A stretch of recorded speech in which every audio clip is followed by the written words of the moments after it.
Hello বন্ধুরা, আজ আমি এই ফ্ল্যাটের জলের উপরে আছি, দেখে নিন আপনারা। আর এই ভিডিওটি বেশি বেশি লাইক শেয়ার কমেন্ট করবেন। এখন আমাদের ঘর থেকে জল ছেড়ে যাচ্ছে। আমি ঘর এখন সুন্দর করে পরিষ্কার করব।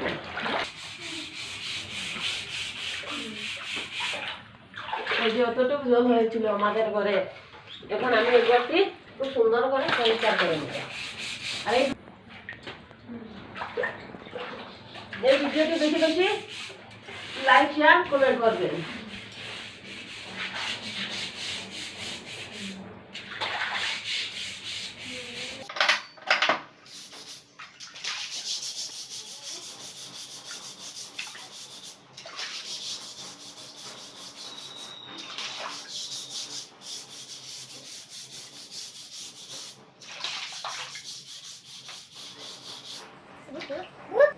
Hứa má có chú